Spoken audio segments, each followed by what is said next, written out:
নমস্কার বন্ধুরা, এই মুহূর্তে আবহাওয়া নিয়ে সব থেকে বড় আপডেট, কোথায় কোথায় চলছে তাণ্ডব, বিস্তারিত জানিয়ে দেব এই ভিডিওটির মাধ্যমে। ভিডিওটি সম্পূর্ণ দেখবেন, ভালো লাগলে লাইক করবেন এবং অবশ্যই চ্যানেলটিকে সাবস্ক্রাইব করবেন। রোদ নাকি মেঘলা আকাশ?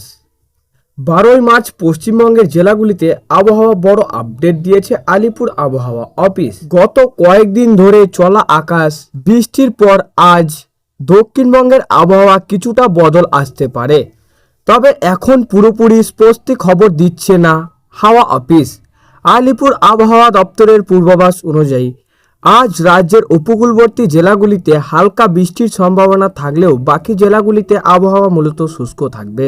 আইএমডির বুলেটিন অনুযায়ী আজ 12ই মার্চ দক্ষিণবঙ্গের অধিকাংশ জেলায় আবহাওয়া শুকনো থাকার সম্ভাবনা রয়েছে, তবে কিছু জেলায় হালকা ছিটেফোঁটা বৃষ্টি হতে পারে। উত্তর ও দক্ষিণ 24 পরগনা এবং পূর্ব মেদিনীপুরের দু এক জায়গায় হালকা বৃষ্টি বা বজ্র বিদ্যুৎ সহ বৃষ্টির সম্ভাবনা রয়েছে। কলকাতা, হাওড়া, হুগলি, ঝাড়গ্রাম, পুরুলিয়া, বাঁকুড়া এবং বর্ধমান জেলাগুলিতে আজ আকাশ প্রধানত পরিষ্কার বা আংশিক মেঘলা আকাশ থাকবে এবং আবহাওয়া শুকনো থাকার সম্ভাবনা প্রবল। মুর্শিদাবাদ ও নদিয়া এই দুই জেলায় বিকেলের দিকে মেঘলা আকাশের আনাগোনা দেখা দিলেও বড় বৃষ্টির সম্ভাবনা নেই। কলকাতায় আজ বৃষ্টির সম্ভাবনা খুবই কম, আকাশ প্রধানত পরিষ্কার থাকবে।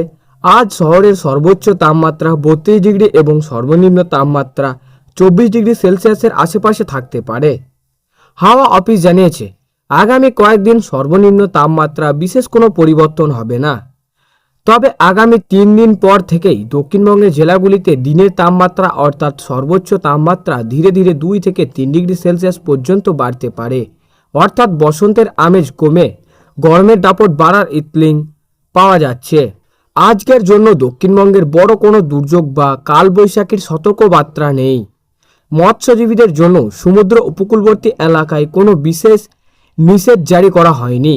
তো সুপ্রিয় দর্শক, এই ছিল আজকের আবহাওয়া খবর। ভালো লাগলে লাইক করবেন এবং অবশ্যই চ্যানেলটিকে সাবস্ক্রাইব করে পাশে বেল আইকনটি প্রেস করে আমাদের সঙ্গে থাকবেন।